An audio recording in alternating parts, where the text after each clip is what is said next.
Todo contacto deja un rastro, organizado por el Departamento de Informática de la Facultad de Ciencias Físico-Matemáticas y Naturales de la Universidad Nacional de San Luis.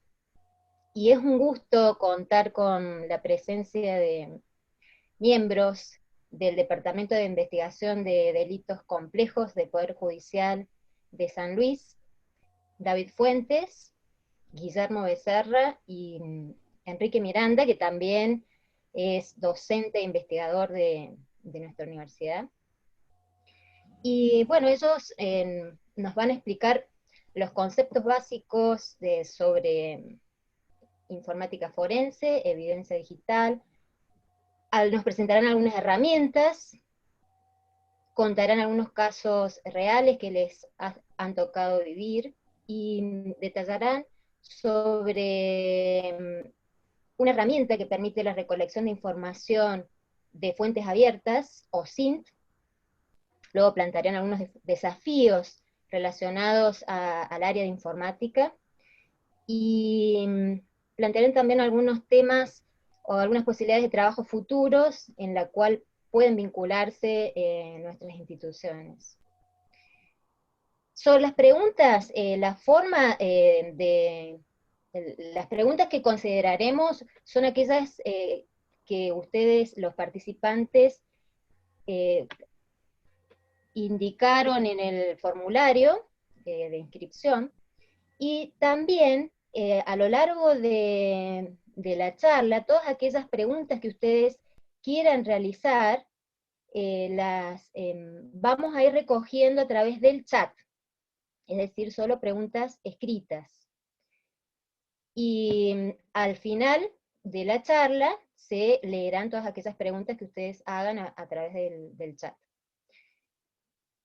Promediando la charla, se les va a pasar un formulario que les va a permitir firmar o registrar su asistencia. Esto va a permitir que luego podamos emitir una resolución por parte de la universidad que les va a servir de constancia de la asistencia a esta charla, curso, sobre informática forense. Y bueno, y por último, ya los que se sumaron ahora, indicarles que bueno, esta charla va a ser grabada, y posteriormente se subirá al canal de YouTube de la Facultad de Ciencias Físico-Matemáticas y Naturales de la Universidad Nacional de San Luis. Cuando quieran los expositores pueden iniciar la presentación. Bien, Ana. Muchas gracias. También nos acompaña la decana de nuestra facultad, Marcela Printista. Sí, buenas tardes a todos. Bienvenidos.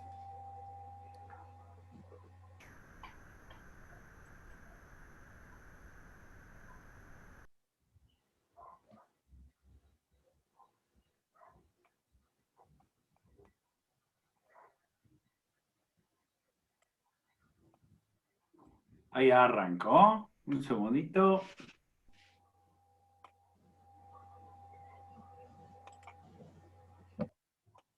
Bueno.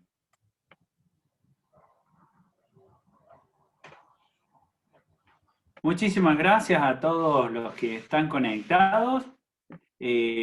Somos casi 60. Mi nombre es David Fuentes.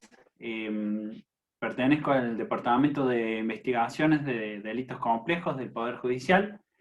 Soy responsable del área de tecnología aplicada y estamos muy contentos, agradecidos por supuesto a la gente de la universidad que nos presta este ratito, nos presta el oído de todos ustedes para que podamos un poco entre todos charlar esta temática, ir contándoles este nicho, ¿no? Esta rama de la informática, de la tecnología, que la verdad que a veces poco se conoce, pero que tiene importante relevancia en el mundo de la justicia. Nosotros somos auxiliares de esta justicia moderna, y para poder enfrentar estos desafíos que nos presentan los ciberdelitos, o si no también aquellas cuestiones penales, aquellos delitos penales tradicionales que conocemos, por ejemplo, algún homicidio, robo, abuso sexual, estafas, todos estos delitos tradicionales también poseen evidencia digital. Entonces, es como que actuamos en estos dos frentes, apoyando siempre la justicia cuando ocurre un ciberdelito o delito penal tradicional con evidencia digital. También vamos a explicar un poquito cómo garantizar que esta evidencia pueda ser aportada en un proceso judicial, ¿sí? Pásame la próxima.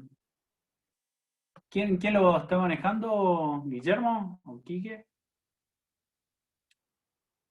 Resulta que en el año 2015, Marco Salt, un doctor, un abogado, compartió en una presentación, compartió esta frase, muy acertada por cierto, y mencionaba que en ese entonces, 2015, el 85% de las causas que tramitaban en la CABA poseían evidencia digital. Y se estimaba que en 5 años, en todo el país, el 100% de las causas lo poseerían. Esto no fue de puntapié inicial para algo muy, muy importante que realizamos en la provincia. Presentamos proyectos con respecto a la creación de un laboratorio que justamente tuviera esta capacidad de procesar la evidencia digital. Y vaya que sí, allá en el año 2017 comenzamos a transitar este pequeño camino con respecto a cómo hemos estado apoyando en la justicia desde nuestra profesión, desde nuestro accionar técnico.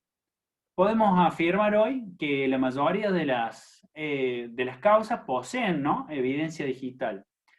Es un paso bastante importante porque la verdad que no es una prueba categórica, podría decirse, que tiene mucha más firmeza que un dicho, que una testimonial. Entonces es importante remarcar esto, ¿sí? Próxima.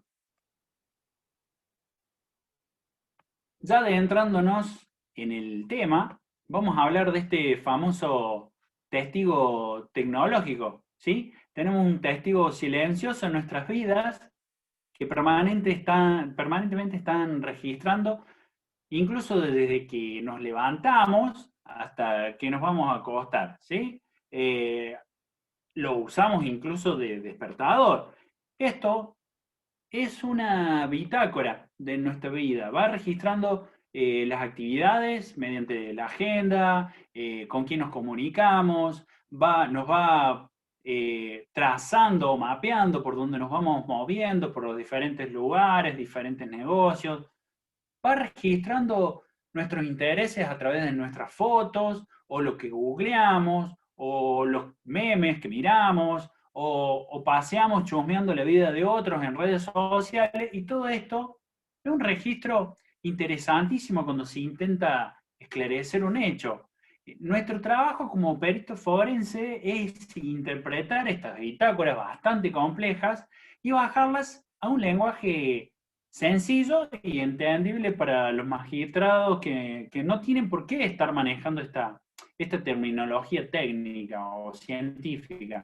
Es bajar todo este contenido para que pueda ser incorporado luego al proceso judicial, ¿sí? Y ayudando a esclarecer un hecho, por ejemplo. Próxima.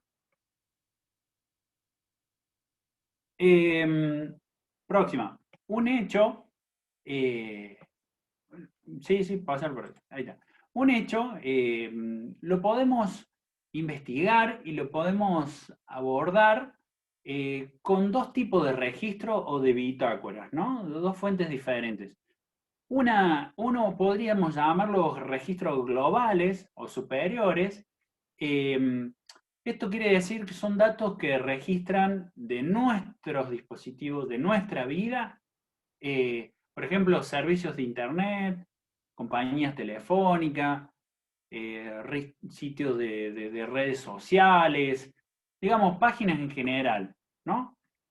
Uno puede buscar indicios en fuentes públicas o también mediante oficios judiciales puede solicitarle a la compañía para que aporten, ¿no?, datos básicos de un suscriptor, qué actividades, transacciones realizó.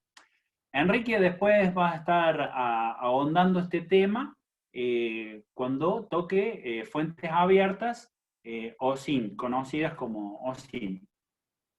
Sabemos que estas empresas registran muchísimo más datos de lo que uno puede imaginar. A veces nos conocen más a nosotros que a través de nuestros gustos que nosotros mismos. Pero bueno, vamos a hacer foco. No es el foco en este momento eso, pero es importantísimo la cantidad de información que se puede obtener, ¿sí?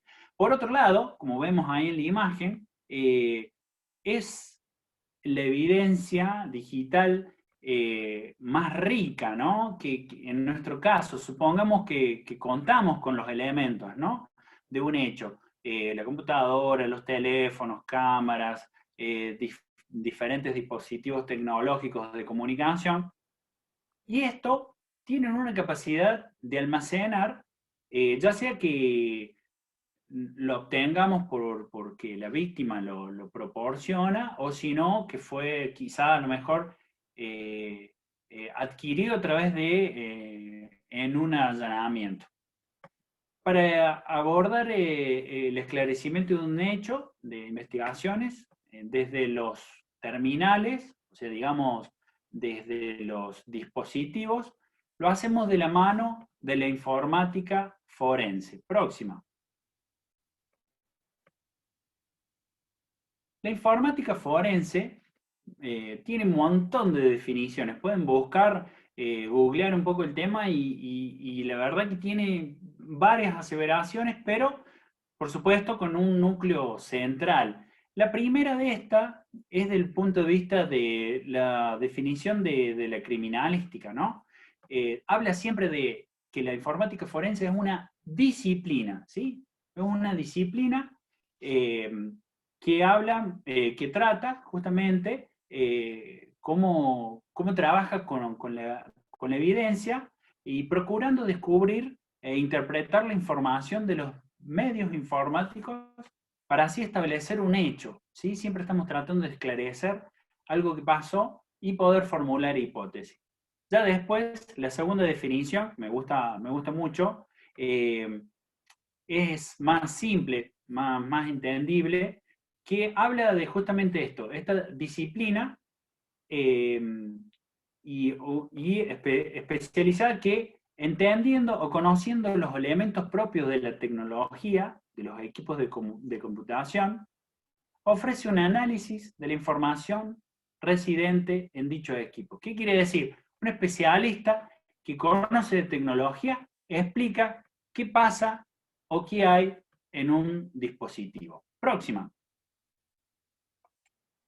Ahora, como les mencioné antes, la informática forense, la investigación digital, el estudio de la evidencia digital, es una mezcla de dos mundos, ¿no? Una mezcla de un mundo metódico, auditable, sistémico, ¿sí? Porque esto va a ser incorporado a un proceso judicial y siempre tiene que estar cumpliendo ciertos requisitos, como esto es lo que les mencioné, tiene que haber una capacidad de poder ser repetible, auditable, tiene que ser claro, cumplir normas, y también tiene una pata que es lo nuevo, lo tecnológico, lo diferente, los retos permanentes que está habiendo con respecto a la velocidad de la novedad, de las aplicaciones, de los nuevos servicios,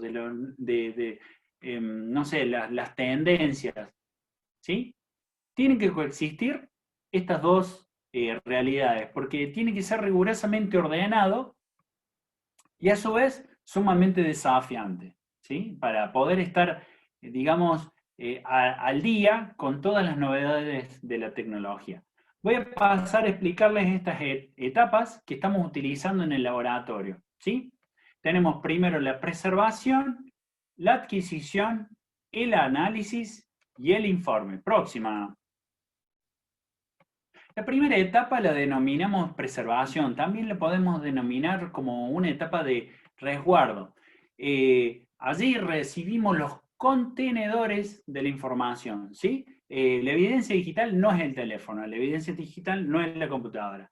Estos son los elementos que contienen a la evidencia digital. Lo que nos interesa es lo que hay dentro, ¿sí? Entonces, en esta etapa vamos a garantizar de que no se pierde, ¿sí? No se pierdan los indicios, en qué estado viene el contenedor de la información, y se detalla todas las características del dispositivo, como pueden ver ahí en la primera foto, si es un despiece, después se le elabora una bitácora a los fines de poder llevar como una historia clínica, ¿no? Del proceso que tiene el dispositivo dentro de nuestro laboratorio, y también vamos dejándolo asentado en un sistema donde vamos dejando las fotos, cómo vino, cómo quedó, y demás detalles del dispositivo. Próxima.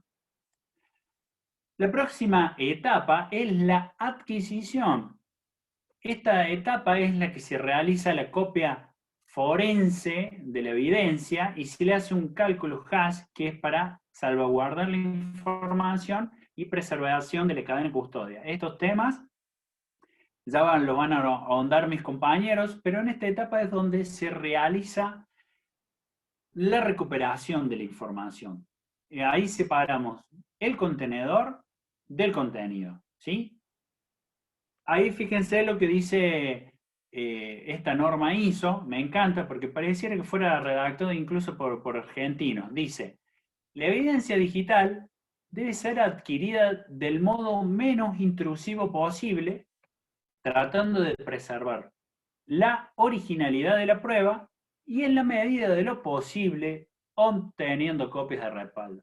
O sea, no es sumamente estricto, ni tampoco las guías que elaboremos con respecto a cómo trabajar con esto. No podemos encorsetarnos a nosotros mismos, no podemos ser estrictos, porque la verdad que esto es tan variable, tan dinámico, permanentemente está cambiando, y hoy tenemos la capacidad de generar, de obtener información de un dispositivo, y mañana a lo mejor no, porque nosotros a lo sumo todo el tiempo estamos viendo de que se nos actualiza el dispositivo, se actualizó tal aplicación, y eso internamente muchas veces cambia totalmente la estructura, y no podemos acceder con técnicas forenses al dispositivo, ¿sí? Entonces, en la medida de lo posible hay que tratar de recuperar información a como dé lugar, sin que siempre tenga que ser una copia forense completa, ¿sí? Ya no se preocupen,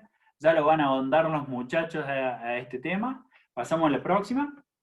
La próxima etapa, ahí está, pásame la diapositiva. Esta próxima etapa ya es el análisis. Una vez que ya obtuvimos la información, ya sea en el formato que fuera, se los analiza, se los interpreta con software específico, ¿sí? Tanto sea para dispositivos móviles, como el del medio, el Physical Analyzer de Cellebrite, o por ejemplo para computadoras, para todos sistemas que corren bajo Windows, y por ejemplo el Griphice, el que está ahí, también trabaja con inteligencia artificial a los fines de identificar material de abuso sexual infantil en computadoras. Próxima. La última etapa es el informe, ¿sí? Esto, para que siempre sea entendible, nosotros generamos un informe con ciertas características, con el mismo orden, y cumpliendo pasos y normas y guías y recomendaciones, y también elaborando conclusiones, pudiendo dar observaciones, sugerencias de próximas medidas a tomar y demás. Próxima.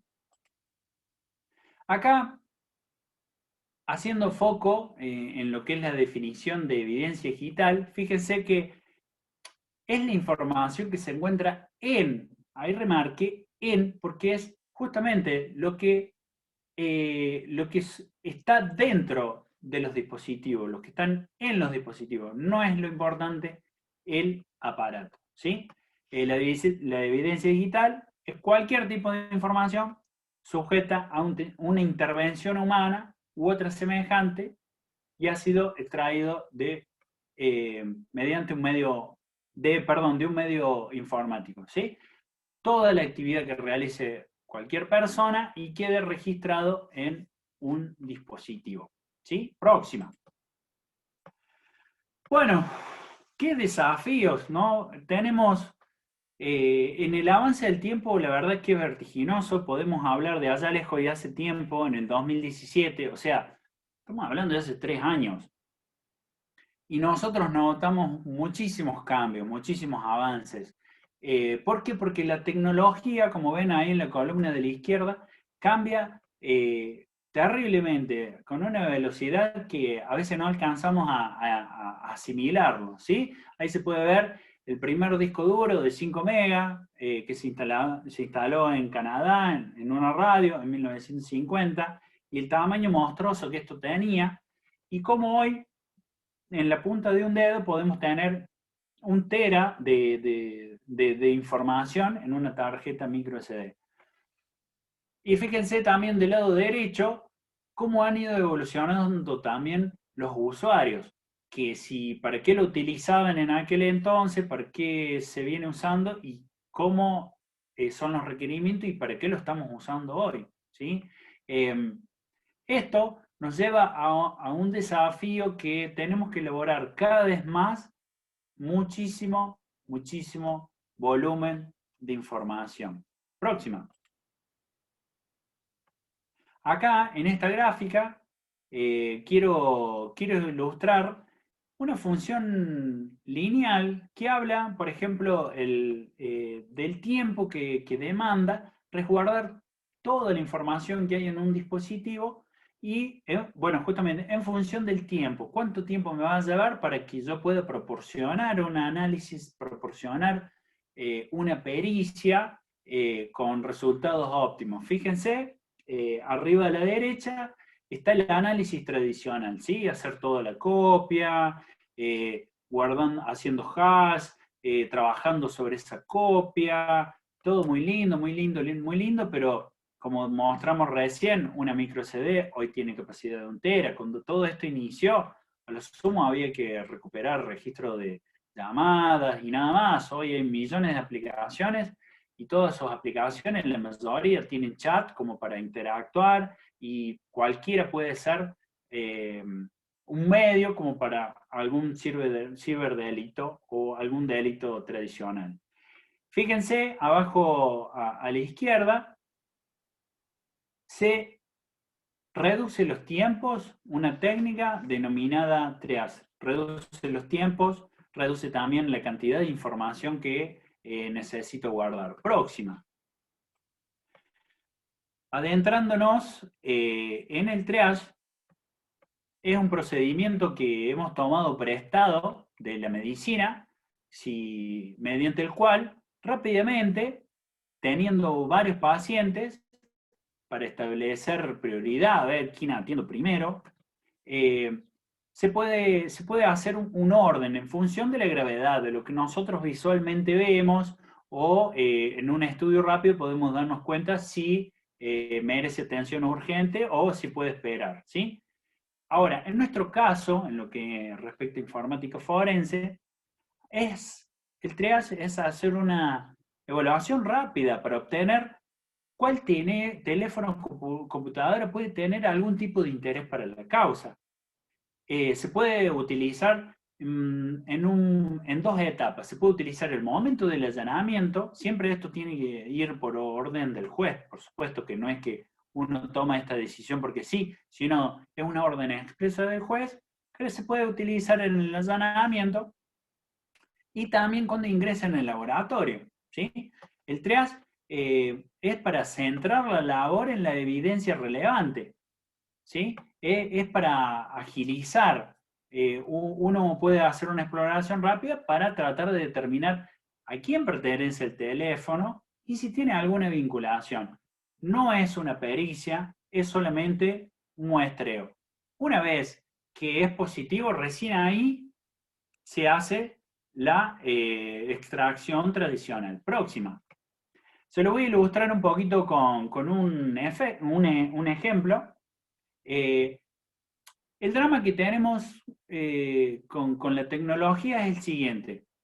Supongamos que entramos en un allanamiento, entramos a una habitación que está llena de cajas. El allanamiento es básicamente eso, porque a diferencia de otro tipo de allanamiento, cuando uno solicita secuestrar arma, por ejemplo, tiene que ir y secuestrar un arma. Uno visualmente la puede identificar y al ver que un florero se da cuenta que ese florero que está ahí es un florero, te das cuenta que no es un arma. Entonces, no la allanas, no la secuestras, no te la llevas, porque es identificable visualmente un arma. Ahora, en el caso de la tecnología, es bastante diferente, porque interesa el interior. ¿Sí? Los contenedores son todos muy parecidos y lo que importa es el interior. Exteriormente vos no podés identificar si es de interés o no es de interés para la causa. Lo que ocurre es que van y secuestran todo. Entonces, eso que pasa, hacen del laboratorio un cúmulo de evidencia que hace muy difícil elaborar toda la información y mucho menos hacer una devolución rápida, ¿no? O tiene que pasar por estas cuatro etapas. Entonces, un triage nos permite reducir la afectación de los moradores. Por ejemplo, vamos a allanar. Hay 4 personas, uno es el albañil, está arreglando el techo. ¿Qué? Van a tener que traer el teléfono del albañil, si el albañil a lo mejor no tiene nada que ver. Si estamos hablando de un hecho pasional, que fue algo de emoción violenta, entonces tienen que ser los elementos que tienen en el momento y encima las personas, no el teléfono guardado en la mesa de luz desde el 2014. Porque es una realidad, nadie se anima a tirar la tecnología y decir, che, bueno, listo, me compré teléfono nuevo, a este lo tiro. No, ¿qué hace? Y lo cajonea ahí arriba de la heladera, lo pone en la mesita de luz, no sé, lo deja ahí en el ropero. ¿Y qué pasa? Cuando viene un allanamiento, recogen todos los elementos tecnológicos y por supuesto caen en la volteada estos teléfonos viejos. Próxima.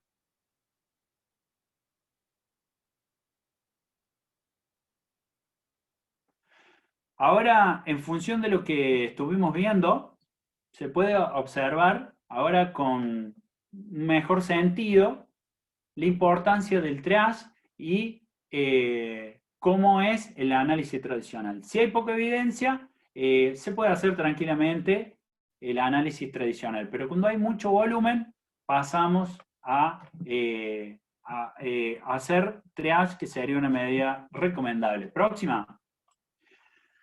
Bueno, qué mejor que explicar lo que brinda la evidencia digital que de hablar de algunos casos. Voy a contarle uno solo, por una cuestión de tiempo. Próxima. Todos tenemos, los que pertenecemos al laboratorio, diferentes especializaciones y venimos de diferentes rubros. A mí me gusta esta porque justamente implica análisis de telecomunicaciones, pero hoy en día la verdad que todos hacemos todo. Te voy a contar un desafío que tuvimos de una causa muy renombrada en la provincia, que tenemos que hacer el entrecruzamiento de 26 sábanas. Las sábanas, ¿qué es lo que es? La sábana es el registro de llamadas, el registro de mensajes, ¿sí? Que ofrecen las compañías, ¿sí? Como habíamos mencionado recién, un hecho se puede investigar con las fuentes o las bitácoras globales, lo que pueden ofrecer los que nos ven desde Internet o desde las compañías, y otro es con la evidencia que tengo en el teléfono, lo que tengo en la mano, mis dispositivos, mis elementos. ¿Sí? También había 12 dispositivos, era una causa que tenía como 8 años de antigüedad cuando la tuvimos, muy difícil, 11 cuerpos, Y el dato relevante, el registro de llamadas de la víctima, que después desaparecía, seguía teniendo actividad. Próximo. Acá vamos a pasar bastante rápido, pero siempre hay que hacer un entrecruzamiento entre todos los involucrados como para tener una cosmovisión de cómo fueron, cuáles son los elementos que más frecuencia tienen o mayor contacto entre sí. Próxima. ¿Sí? Acá se pueden ver incluso también quiénes son las personas que están interviniendo, cuáles son los contactos más frecuentes, cuántas cantidades de llamadas, cuánta interacción hubo entre las mismas. Próxima. Acá va a ser bastante, bastante rápido. Eso también podemos volcar todo en una línea de tiempo donde podemos ir secuenciando cómo fueron las interacciones y poder hacer foco con información de otra fuente que obtuvimos o que constan en el expediente. Próxima. Es muy importante también determinar el emplazamiento de dónde estarían ubicadas las antenas, cómo se dividen los sectores, como para ir bajando o georreferenciando la ubicación de los implicados. Próxima. Llegamos a una línea de tiempo bastante compleja entre lo que eran las llamadas y los mensajes de texto del teléfono de la víctima, y veíamos un cierto patrón con respecto de que se conectaba con una antena de esa zona del sur o del norte. Iba teniendo algún tipo de, como que venía, como tenía un patrón, digamos, ¿sí? En ciertos días se comunicaba desde el sur, en ciertos horarios desde el norte. Próxima. Y teníamos la duración y qué tipo de comunicación era. Próxima. Y próxima.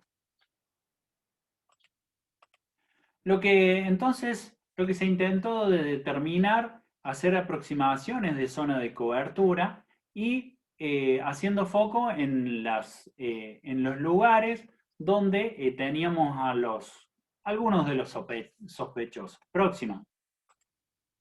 Entonces, utilizando software para análisis de radio de cobertura, plasmamos cómo sería una cobertura de una de las antenas de acorde a la geografía del lugar. ¿Sí? Próxima. Observando de que esto nos estaba mostrando zonas de sombra, o sea, digamos, zonas que estaban atrás de montaña o bastante accidentado el terreno, lo que impedía tener una buena cobertura de señal. Próxima. Lo celeste, lo de esos color, sería la zona de cobertura de la antena que nos estaba interesando, ¿sí? Como por ejemplo, ahí pueden notar que una zona de las avícolas había poca o nada de señal. Próxima.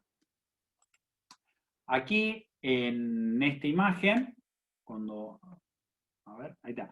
Lo que se pudo hacer fue el perfil del terreno para corroborar que justamente estaba muy obstruida la línea de vista, como se dice, y no tendríamos cobertura con esa antena. Próxima.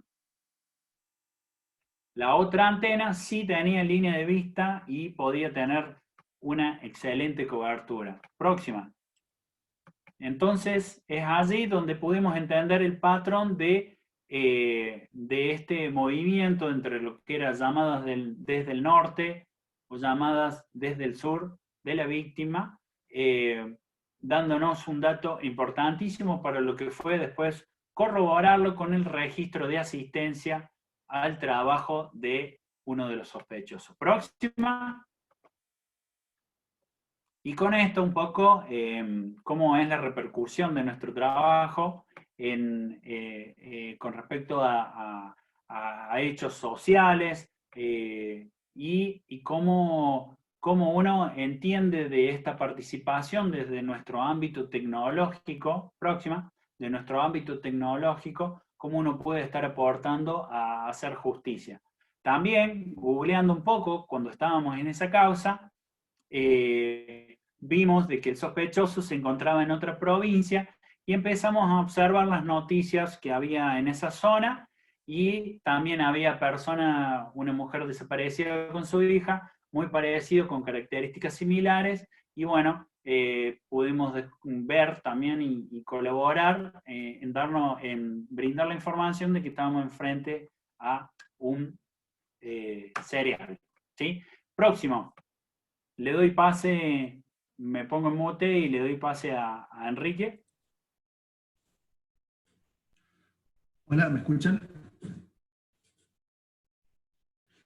Bueno, yo les voy a comentar, me voy a adentrar en algunos temas que mencionó David muy por encima, alguna parte que a nosotros, los informáticos, nos gustan, que serían principalmente, o en términos generales, las técnicas y herramientas. Algunas técnicas y herramientas que utilizamos en el laboratorio. Bueno, la principal, cuando hablamos de análisis forense o informática forense, es esa técnica o la estrategia de crear imágenes forenses, ¿sí? De crear una imagen forense del dispositivo del almacenamiento del dispositivo que yo voy a analizar, ¿sí? Puse ahí entre paréntesis que es algo post-mortem, o sea, es con la computadora ya en el laboratorio apagada, ¿sí? La computadora o el dispositivo que sea. Ahí arriba a la izquierda, digamos, tenemos dos CPU, una notebook, ese tipo de dispositivos que poseen un disco rígido, y a la derecha tendremos pendrive, una memoria, una micro SD, un disco externo también. Bueno, sobre todo este tipo de almacenamiento se puede crear justamente una imagen forense. Y lo que es una imagen forense es una copia bit a bit de todo el almacenamiento, ¿sí? Por eso de la CPU, de la notebook, de lo único que se hace es del disco rígido, que es el que tiene el almacenamiento a largo plazo. Yo una vez que desconecto una compu, una notebook, o se le acaba la batería a la notebook, lo único que mantiene almacenado sería la información en el disco rígido, ¿sí? Lo mismo pasa con el pendrive y los otros ejemplos. Esta técnica digamos, es, por así decirlo, lo más cómodo, ya que yo obtengo una copia exacta del original. Y esto, en este sentido, la evidencia digital tiene esa característica de que es, a diferencia, digamos, de otro tipo de ciencia forense, por así decirlo, yo puedo obtener una o más copias exactamente iguales que las anteriores, que el original, perdón, lo cual hace que cualquier análisis posterior sobre eso mismo sea sobre casi sobre el objeto de estudio del original sobre el que yo estoy haciendo el análisis. Entonces eso lo hace bastante interesante. Bien. David lo mencionó muy por encima, pero sobre este concepto yo hago un paréntesis y menciono lo que es un algoritmo de hash, un valor de hash. El hash se utiliza justamente como una función, ¿cierto? Digamos, nosotros los informáticos, creo que hay mayoría de informáticos en esta charla, más o menos tenemos una idea. Hash en el sentido en lo que se usa en informática forense es un algoritmo, una función que me permite calcular un valor unívoco para lo que yo estoy analizando. O sea, lo que yo estoy analizando puede ser un archivo, un conjunto de archivos, un conjunto de caracteres, lo que sea. Yo le puedo hacer un cálculo de hash y lo que me va a devolver es siempre un listado, digamos, una cadena de caracteres del mismo tamaño, no importa sobre qué elemento lo esté haciendo, siempre va a ser del mismo tamaño, y lo que me hace es básicamente como si fuera una huella digital, ¿está bien?, del elemento. ¿Y para qué sirve? Bueno, justamente lo que sirve es un concepto bastante relacionado, estrechamente relacionado a cadena de custodia. Lo que sirve es para certificar, ¿está bien? Certificar que la copia que yo hice sobre el original es igual a la otra copia, ¿sí? Yo les tengo que calcular un algoritmo de hash al elemento, a los dos elementos, y deberían dar iguales si el elemento que yo estoy analizando es el mismo, ¿sí? No me voy a adentrar mucho porque no tenemos mucho tiempo para hablar de, bueno, de colisiones, de qué tipo de casos hay, o qué tipo de algoritmos. Hay muchos algoritmos de hash, pero básicamente se tiene una idea. ¿Por qué está hash acá? Porque justamente una vez que yo hago la copia forense del disco o de lo que sea, incluso las mismas herramientas que se encargan de este trabajo ya te calculan automáticamente el hash para que quede registrado. Justamente esas son las herramientas que te voy a mostrar más o menos ahora. Recién hablábamos de imagen forense, yo lo que les muestro acá son herramientas para llevar a cabo, para cumplir con ese objetivo. Acá tenemos ejemplos de algunas, no sé si se ve el cursor, pero acá en la parte inferior izquierda tenemos un duplicador, que esta es una foto del laboratorio. Fíjense que en esta parte yo tengo el disco sobre el cual estoy haciendo la imagen forense, y en esta otra parte es el disco destino al cual yo le voy a grabar la copia, digamos.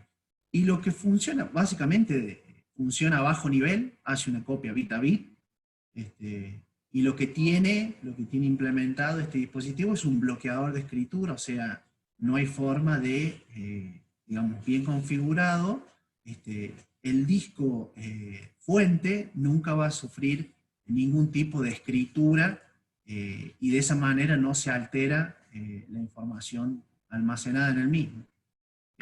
Ya acá en la parte derecha, esto ya tiene una partecita nomás, pero es un gabinete, ¿sí? Que es, digamos, contiene básicamente, completamente es una estación de análisis forense completo, ¿sí? Tiene características de servidor, ¿sí? Es un equipo más robusto, es una computadora, tiene todas las prestaciones, pero además viene con muchas funciones para llevar a cabo la tarea forense, y una de ellas es un duplicador, que es ahí en el GIF, estoy mostrando más o menos cómo funciona. Ese bay que tiene ahí arriba, con un display y demás, sirve para hacer imágenes forenses. Después los del medio son fotos de internet, en donde hay un equipo que es para ir a hacer copias forenses en el campo, digamos, es un maletín, y abajo ya tenemos un duplicador mucho más elemental, más básico, pero todos son ejemplos de equipos para hacer hardware, digamos, duplicador forense, hay muchísimas versiones. Otra alternativa para para llevar a cabo este procedimiento es utilizando bloqueadores de escritura, que si bien son hardware, lo que hacen es simplemente bloquear la escritura, y este hardware se conecta a una computadora, a una CPU, y la copia se haría por software, ¿está bien? Esto no es automatizado como en las herramientas anteriores, pero lo que posibilita es, tiene implementado ese bloqueador, y lo hace a nivel de hardware, o sea, es un poco más confiable. Y abajo puse ejemplos de herramientas con las cuales uno podría llevar a cabo la copia, ¿sí? Fíjense acá a la derecha, este es un bloqueador de la misma marca que el ejemplo anterior, en donde lo único que tiene son los conectores, y después por USB va a la computadora y donde se va a alojar la copia también, ¿sí? Y otra alternativa más también es utilizar bloqueadores por software, ¿está bien?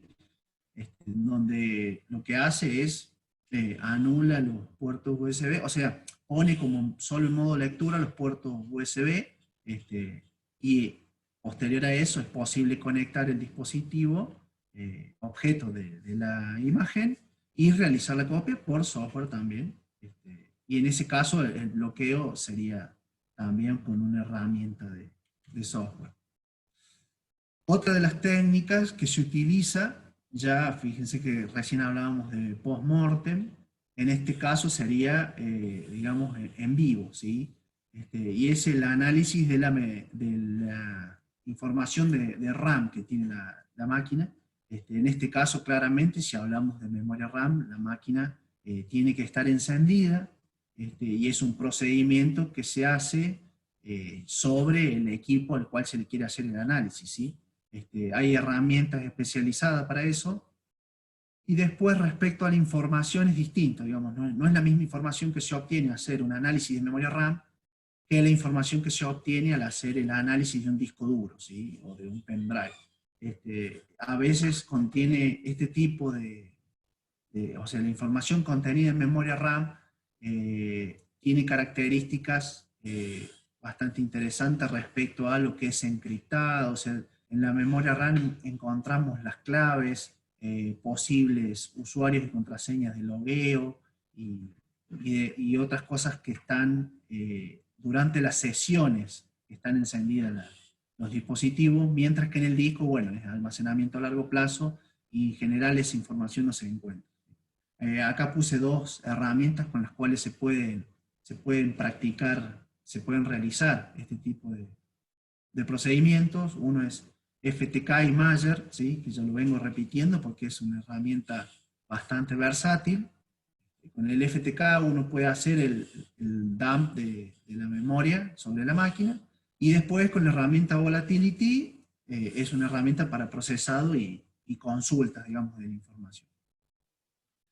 Bueno, una vez que yo tengo la información, ¿sí? Que yo ya tengo la imagen forense, o en el caso anterior, la parte de memoria RAM, o lo que sea, viene la etapa del procesamiento, ¿sí? El procesamiento, el análisis, la interpretación de toda esa información. Recordemos que una imagen forense no deja de ser un conjunto de bits que deben ser interpretados de acuerdo a las características, sistema operativo, a todo lo que tenía que ver con la máquina o con el dispositivo peritado. Entonces, a la hora del procesamiento es necesario, y me gustaría remarcar que hay que diferenciar, digamos, esos datos que contiene esa imagen forense, que pueden ser visualizados o analizados con herramientas normales, con herramientas comunes que usamos todos los días, como puede ser Excel, Word.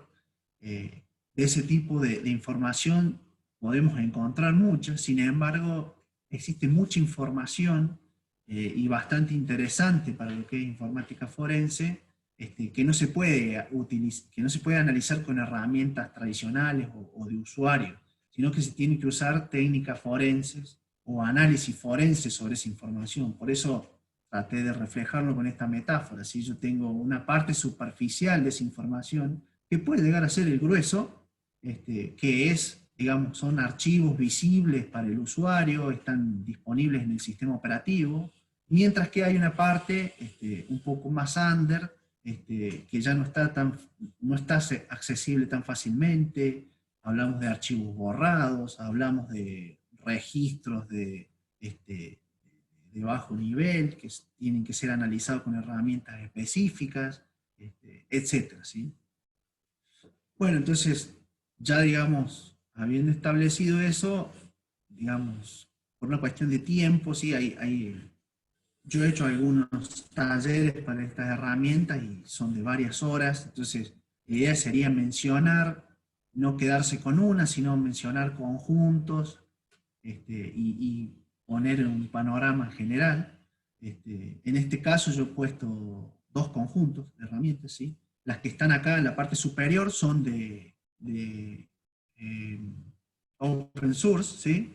De código abierto, son gratuitas y además de código abierto, es decir, una persona podría descargar el código fuente o aportar al proyecto y desarrollar cosas para la herramienta o mejorarla de alguna manera. Y en la parte de abajo es software de pago, ¿sí?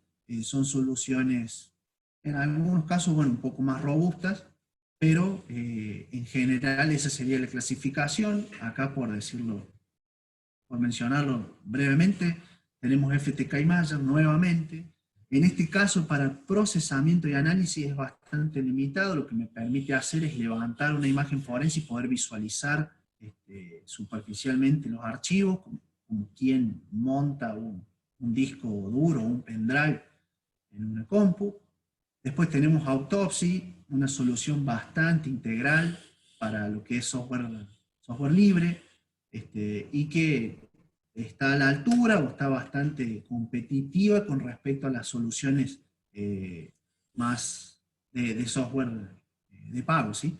Y después, acá hay una, nada más yo puse RecReaper, pero hay un montón de scripts que me permiten hacer análisis puntuales. Por ejemplo, este RecReaper lo que hace es análisis del registro de Windows, en donde, digamos, los usuarios de Windows quizás lo usamos poco, lo hemos visto poco, pero para lo que es análisis forense es bastante amplio y me permite atacar distintos frentes. Bueno, y abajo, bueno, ya son soluciones un poco más integradoras. Lo que es Magnet Action, lo que hace es procesarme todo lo que tengo en la imagen forense y clasificarme todos los artefactos y todo tipo de información que recolecta. Lo mismo que las otras soluciones de otras marcas, que son Cellebrite, se llama, para la empresa Cellebrite, se llama Blacklight el producto, y Evidence Center de la marca Belkasoft, ¿sí? Nosotros en el laboratorio contamos con Magnet Action, que creemos que es una de las más fáciles de utilizar y está todo el tiempo mejorando en ese sentido. Bueno, para cerrar este tramo, que después les vuelvo a comentar un par de cosas más y dejarle lugar a Guille, yo más bien no elegí un caso en particular, sino algo que me llamaba la atención y que, bueno, termina siendo algo de sentido común, ¿no? Aquellos que están cerca del desarrollo de software, digamos que entienden o que están muy allegados a la informática, les va a cerrar. Bueno, yo acá lo que intento representar es que en el medio yo tengo las soluciones, ¿sí? Las herramientas que me permiten procesar, y estas herramientas lo que hacen es básicamente procesar y analizar un montón de artefactos que se pueden encontrar en un disco duro o referidos al sistema operativo.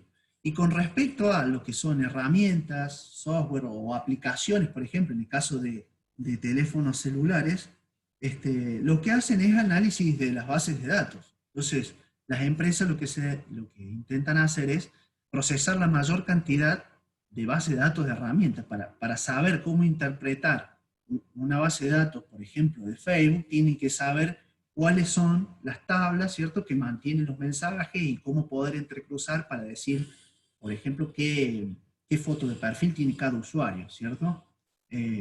Bien, de ese tipo de soluciones tienen un montón. Sin embargo, digamos, en todo laboratorio se encuentra con los problemas de que estas herramientas no interpretan aplicaciones o herramientas más locales, ¿sí? Mercado Libre es una empresa ampliamente conocida en Latinoamérica, creo yo tecnológicamente indiscutible.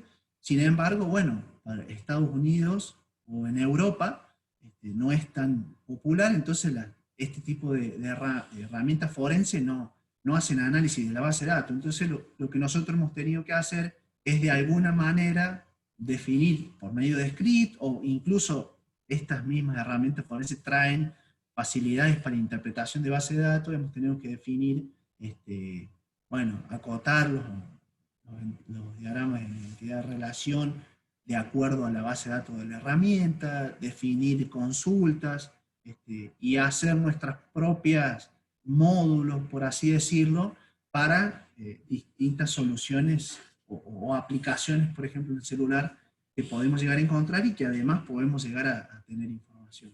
Así que bueno, creo que lo dejo con Guille.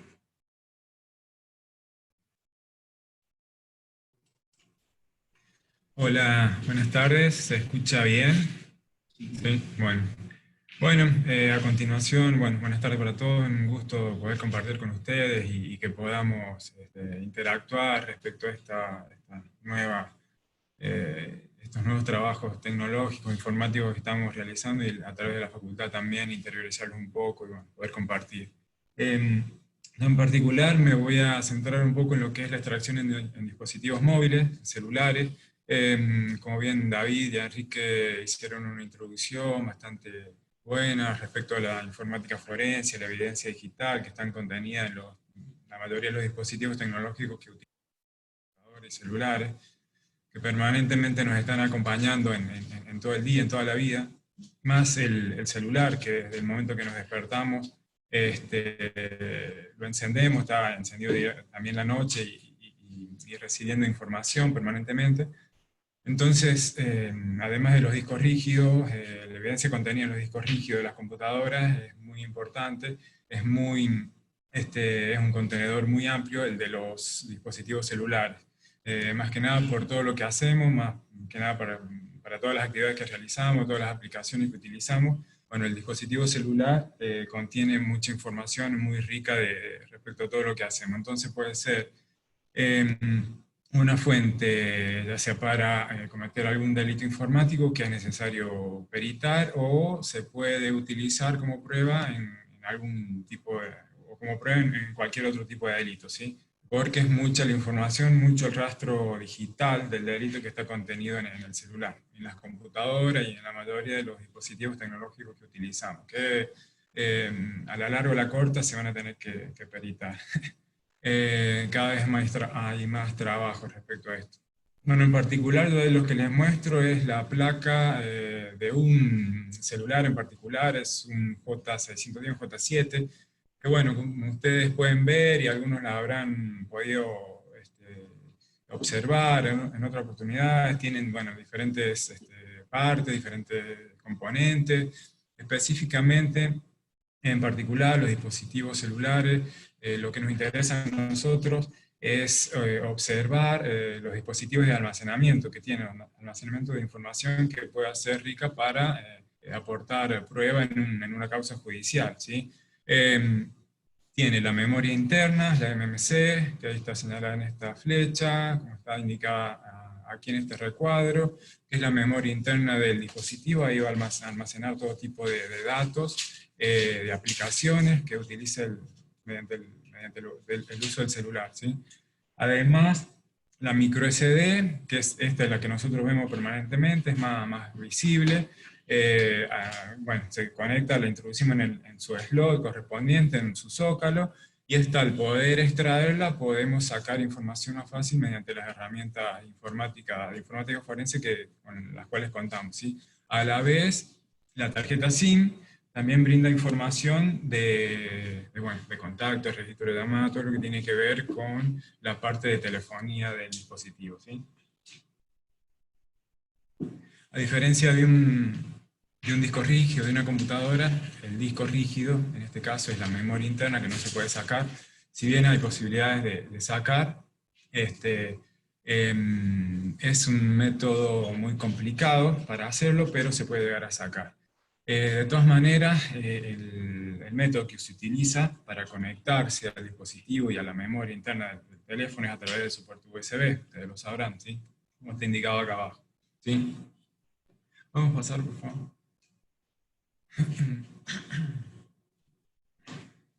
Entonces, a partir de eso, se hace necesario utilizar herramientas para extracción de dispositivos móviles. Hay una gran variedad, pero la más reconocida la podrán haber sentido nombrar, es la de Cellebrite Fed, una empresa israelí, con su dispositivo de extracción forense universal, que permite extraer información de dispositivos como celulares, tarjetas de memoria, drones y demás. Tiene dos versiones, en particular una que es más bien portátil a través de una plataforma touch, como la de la izquierda, ¿sí? Es más bien de campo, es más para transporte, ¿sí? Se puede hacer la extracción en cualquier lugar mientras uno la pueda portar. Y a la derecha es la que nosotros utilizamos, es una herramienta que utiliza un periférico a través de USB que se conecta a la computadora, y bueno, utiliza todo el poder de procesamiento de la propia computadora, ¿sí? Puede llegar a ser portable, si lo conectamos a una notebook, lo podemos llegar a transportar a cualquier parte que sea necesario. Pero bueno, no es recomendable, un poco más delicado, ¿sí? Bueno, la herramienta consta con un sinnúmero de cables, de conectores, de fichas, que depende, bueno, el tipo de la marca, el modelo del celular, el tipo de extracción que se necesite hacer, el método para poder acceder a ese teléfono, a ese dispositivo, es por ahí el cable que se va a utilizar, y la combinación de fichas que se pueden llegar a usar, ¿sí? Esos son algunos, es mucha variedad porque como sabrán hay mucha variedad de marcas, de modelos, y cada vez va a haber más, ¿sí? La herramienta en sí, la poderosa, es la que está aquí, si bien tiene fichas y cables, lo que hace el trabajo es este aparatito, más el software propietario, el firmware que hace el soporte específico y la interpretación, ¿no?, de lo cual se está conectando, ¿sí? Además, bueno, tiene la unidad para hacer la extracción de información de una micro SD o dispositivo de memoria o pendrive, ¿sí? Además, tiene el adaptador para extraer información de la tarjeta SIM del teléfono, ¿sí? Por favor. El entorno gráfico que utiliza el software se puede ver aquí a la izquierda. En principio nos puede indicar qué tipo de extracción, o mejor dicho, los elementos a los cuales le podemos hacer extracción forense, ya sea un teléfono móvil, la tarjeta SIM, dispositivo de almacenamiento como las micro SD o los pendrive, ¿sí? Además consta de acceso o permite soporte a algunos tipos de drones, ¿sí? Cámara UV para hacer alguna preservación, alguna conservación de evidencia a través de una cámara externa conectada al dispositivo. Y a la derecha podemos observar los tipos de extracciones y opciones que ofrece el firmware, ¿sí? Tenemos la opción para hacer un desbloqueo del dispositivo celular, si viene bloqueado por PIN, contraseña o patrón, ¿sí? Tenemos una extracción lógica, un método de extracción del sistema de archivos y un sistema de extracción físico. Además, para hacer captura de pantalla, si el dispositivo, la conectividad lo permite, se puede hacer una captura de pantalla propiamente dicha, como si estuviéramos viendo el dispositivo desde nuestra pantalla, desde nuestro monitor. Y si no, como lo mencioné antes, mediante una cámara externa, hacer captura para la preservación de lo que estamos visualizando con nuestros propios ojos, dando fe los secretarios aquí de la oficina de lo que se está viendo y aportando, ¿sí? Y resguardando, ¿sí? Mediante esas capturas. Por favor. Los métodos de extracción, básicamente, de acuerdo a lo que vimos en la filmina anterior, es la extracción lógica, sistema de archivos y la física. La extracción lógica apunta más bien a un almacenamiento de tipo lógico, no un almacenamiento de tipo físico o un archivo de tipo físico contenido en el teléfono. Es más bien lo que puede llegar a interpretar el UFED con la información básica como la que vemos aquí, que son SMS, mensajes de SMS, contactos, registro de llamadas, media y algunas aplicaciones, datos de aplicaciones. Es específicamente, como les dije, un almacenamiento de tipo lógico y no una partición de sistema, ¿sí? Y el sistema de archivo ya sí, básicamente apunta a todo el sistema de archivo, va a descargar, si bien la parte lógica, además las bases de datos y algunas aplicaciones, más los archivos que estén ocultos, ¿sí? Y la extracción de tipo física es la que apuntamos en mayor medida, es la que va a ser una copia bit a bit, como en los dispositivos de almacenamiento, como los discos rígidos, con lo que es los espacios asignados y no asignados del disco, de la tarjeta de memoria, mejor dicho, interna. Y donde vamos a poder obtener, además de archivos ocultos, archivos borrados, ¿sí? Todo esto está supeditado primero al tipo de prueba que requiere el juzgado, lo cual sea el punto de pericia y necesite el juzgado, se hace el tipo de extracción necesaria que logre el cometido, ¿sí? Además, no es del todo cierto que podemos obtener, digamos, directamente tal o cual extracción. Todos quisiéramos la extracción física porque obtenemos inclusive hasta los archivos eliminados, pero todo va a depender de la marca del celular, el modelo, el estado en que está el celular, la conectividad, el puerto, la pantalla, porque muchas veces es necesario, más prácticamente siempre es necesario interactuar con el dispositivo celular para hacerle ciertas configuraciones que permitan conectar a UFED al dispositivo y comunicarse con Android, ¿sí? Entonces, todo depende. Por ahí un celular que hoy le pudimos hacer un cierto tipo de extracción, viene otro y es probable que capaz que no lo vamos a hacer, ¿sí? Por eso es todo relativo, pero la empresa tiene soporte para una gran cantidad, si no es que la mayoría de dispositivos celulares. Entonces, es una de las empresas que está al tope de gama, digamos, en cuanto a extracción de sistemas móviles, extracciones forenses de este tipo. Está homologada, certificada por el NIST, que es un Instituto Nacional de Homologación y certificación a nivel mundial en Estados Unidos. Entonces, además de otro tipo de herramientas que voy a nombrar, esta es una de las que utilizan la fuerza de la ley porque les da excelentes resultados, ¿sí? Por favor.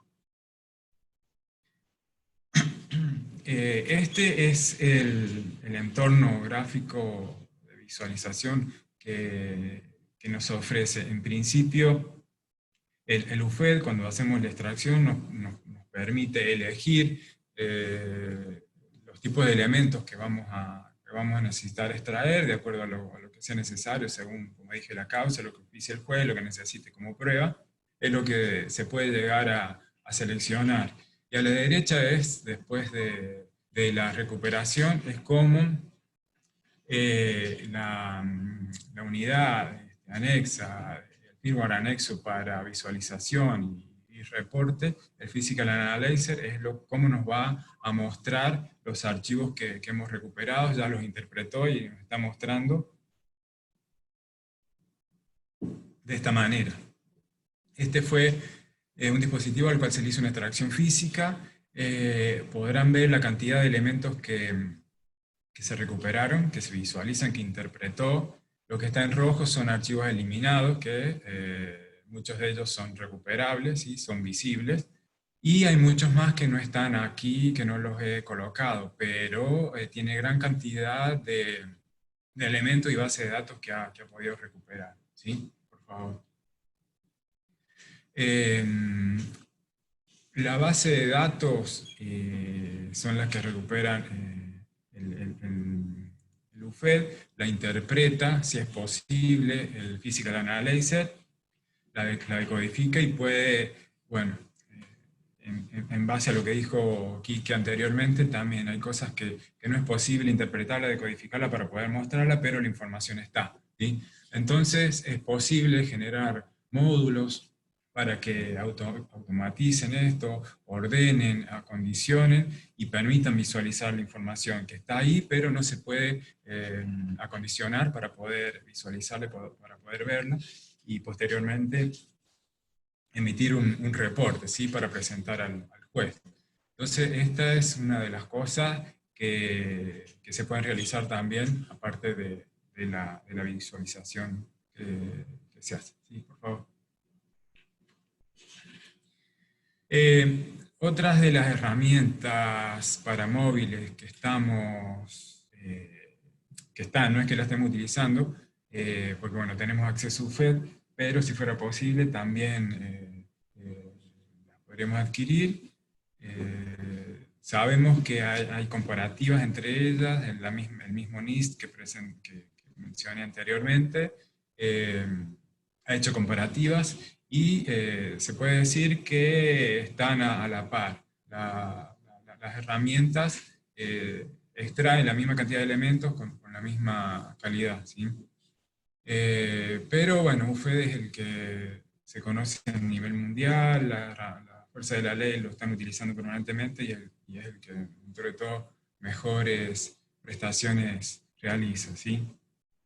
Bueno, está XRI, Oxygen, Mobile AI, La diferencia por ahí vale en el tiempo, en la forma en que hacen la extracción, por ahí UFED directamente conectándolo, haciendo bueno, las acciones necesarias previas para la conectividad a UFED, ya directamente puede comenzar a realizar el proceso y realizar la extracción, si le es posible.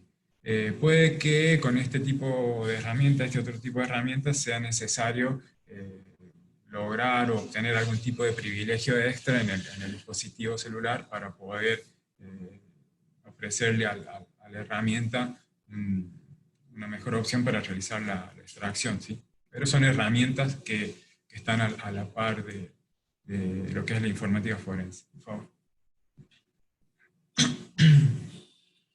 Hay algunas herramientas no pago, como Magnet, Acquire, Belcasoft, Andriller, que los hemos utilizado, los hemos probado, algún tipo de situaciones que no van a ofrecer el soporte completo, como UFED, como las anteriores, como el de pago, como es obvio, pero que pueden servir para algún tipo de extracción específica que sea oportuno hacer a la causa, alguna causa que se investigue, ¿sí? Hemos probado, las tres las hemos probado, nos han servido para resolver casos, para avanzar en las investigaciones. Tienen soporte tanto para dispositivos Android, en celulares, para hacer copia de tarjeta de memoria, de pendrive, ¿sí?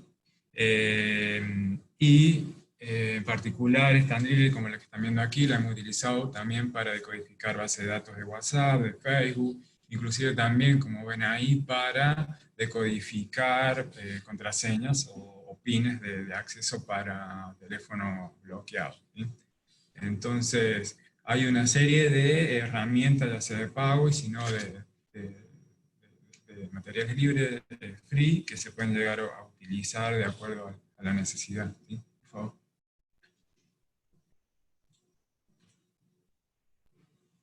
Luego de la extracción también tenemos esta opción, es una herramienta free, open source, también que se utiliza, como la mencionó Quique, para hacer visualización y reporte del material decodificado que se ha extraído de los diferentes dispositivos. Aquí también se hace necesario integrar o realizar o posibilitar en cierta medida la aplicación del desarrollo y desarrollo de módulos y plugins que permitan realizar un mejor trabajo o ayuden en cuanto a la necesidad de acondicionar la información que se ha recuperado para poder presentarla en un reporte y automatizarlo de alguna manera para ofrecer un reporte adecuado y, bueno, aumentar los tiempos de respuesta así para las causas, ¿sí? Por favor.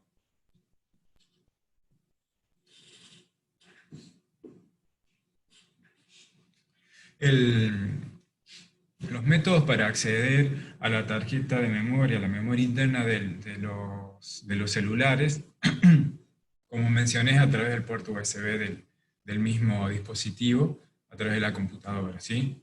Conectado a la computadora. Está la memoria interna soldada en la placa base del celular, pero existen otros métodos que van de menos invasivos a más invasivos, incluso a métodos irreversibles que permitan recuperar información de ese dispositivo. Aquí hay que ver el tipo de causa, si lo amerita, si es un dispositivo bloqueado, si está en malas condiciones, que no se puede acceder, que no se puede interactuar con la pantalla para ciertas configuraciones previas que hay que hacerle al dispositivo para poder realizar la extracción. No sé si lo habrán sentido nombrar, probablemente sí. El JTAG es un método no invasivo, que es un estándar que ofrecen los fabricantes para conectarse a la placa base de los distintos celulares que ellos fabrican y realizar pruebas a través de conexiones que ya existen en la placa, a través de algunas interfaces que permitan la conexión y probar ese dispositivo ver su funcionamiento, para mejoras y demás. Lo que esto permite es que a través de ese puerto se pueda recolectar información, se permite el acceso a la memoria interna del dispositivo y poder recuperar información. Otro método es el de ISP, que este sí es un método más invasivo, en el cual se está accediendo, se está conectando directamente a puntos de prueba o pines que tiene la memoria interna del celular, salteando toda la circuitería anterior o que engloba, que está alrededor de la tarjeta de memoria, se está conectando directamente a la memoria interna, alimentándolo y conectándolo a los puntos de conexiones de datos de esa tarjeta de memoria, ¿sí? Es un bypass que se hace para ir directamente a apuntar a la memoria interna del dispositivo. Obviamente, bueno, hay que tener los planos de la placa, saber bien a qué puntos hay que conectar y demás para tratar de recuperar esa información.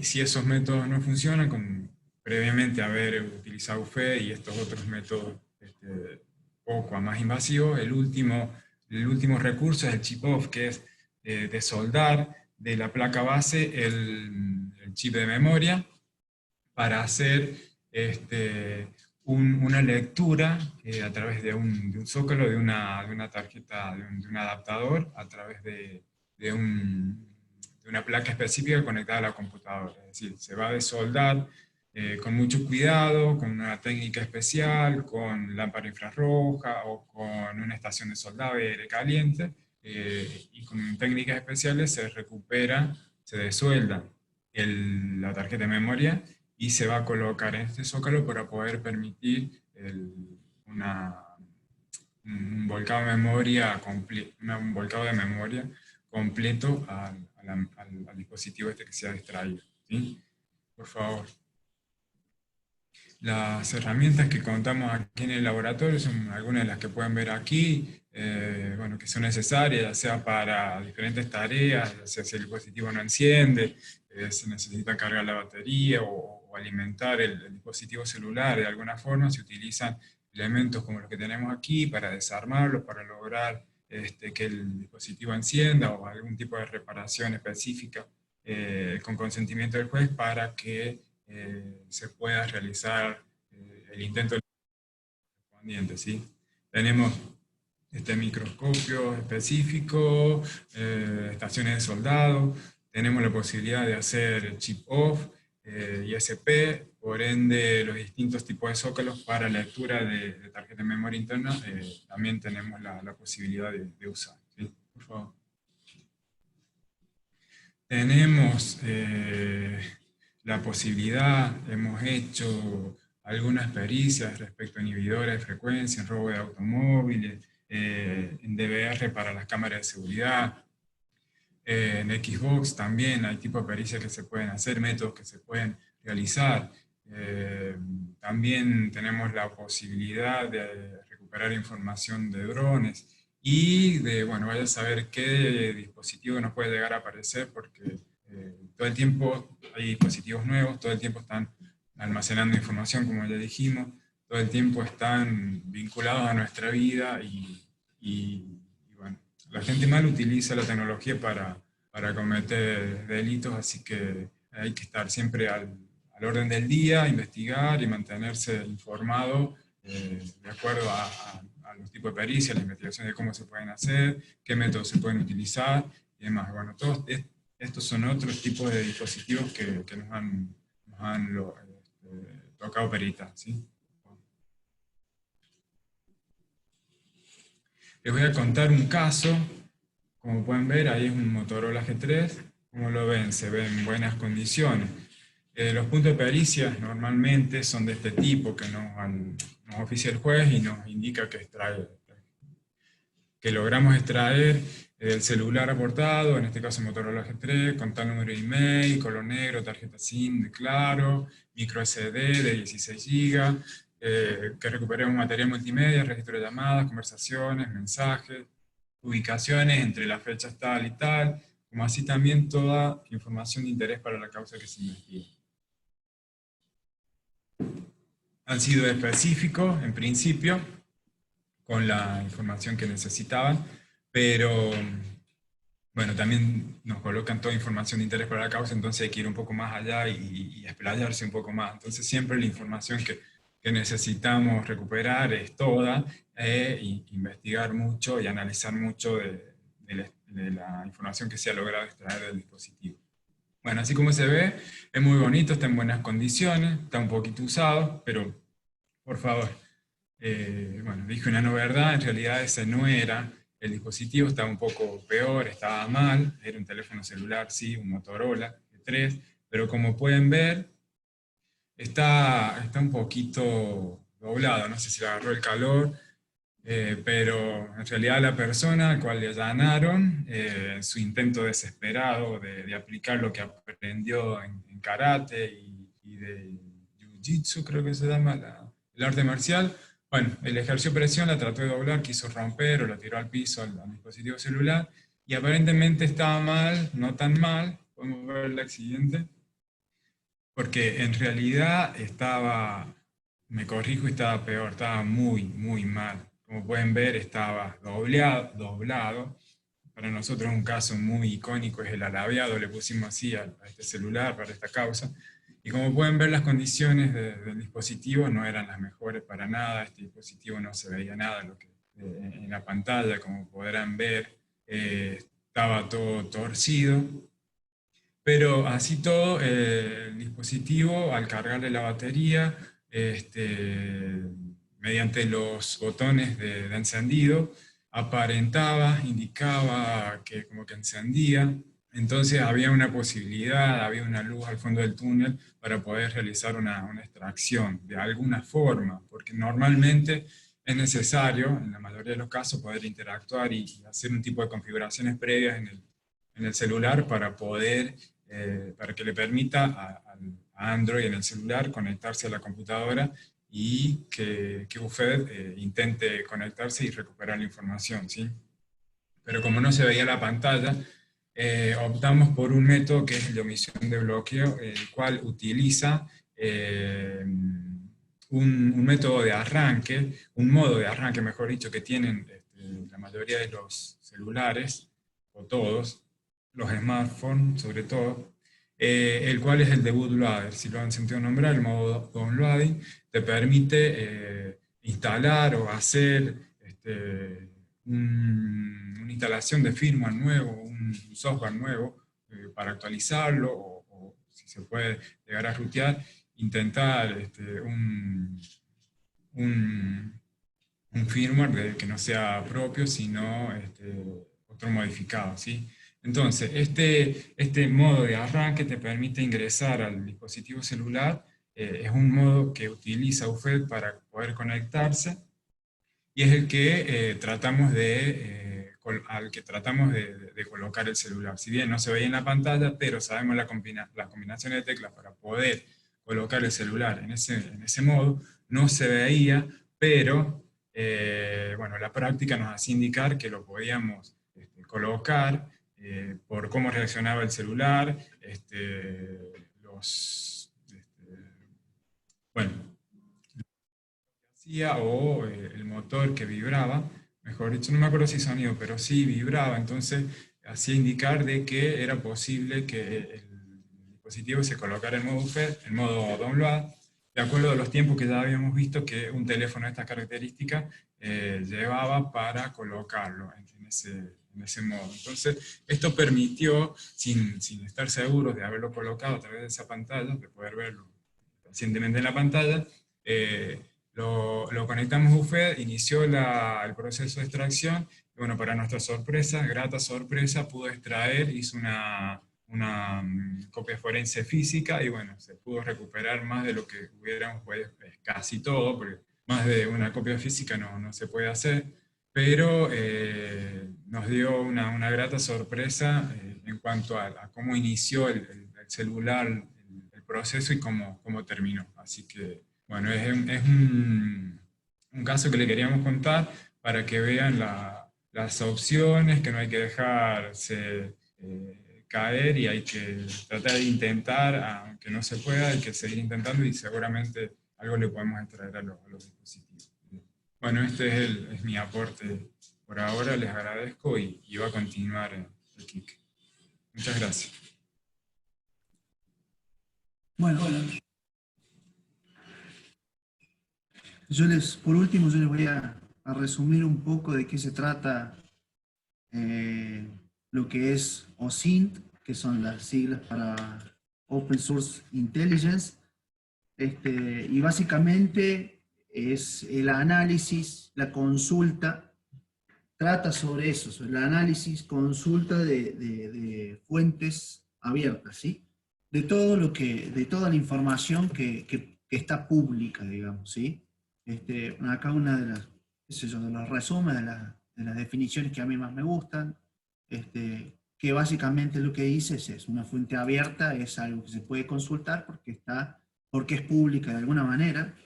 Siempre se asocia mucho este tipo de fuentes a las redes sociales, a sitios en internet en general. Sin embargo, una fuente abierta, como lo dice la definición, no exclusivamente tiene que ser de internet.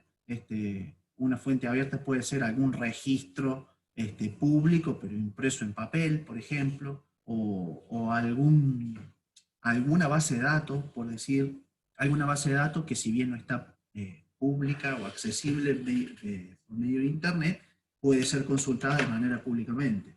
Es decir, todo lo que se puede llegar a consultar, y yo acá he puesto algunos ejemplos, ¿sí? Sobre la izquierda, un poco más de redes sociales o distintas aplicaciones que usamos a diario, en el sentido de todo lo que es posteos públicos y todo lo que el usuario pone como público, y después ya más a la derecha algún otro tipo de cuestiones, como por ejemplo información de la Junta Electoral, qué sé yo, doctoralia, páginas blancas o páginas amarillas, ¿sí?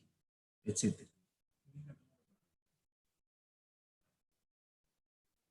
Bien. Sí, tengo la cámara.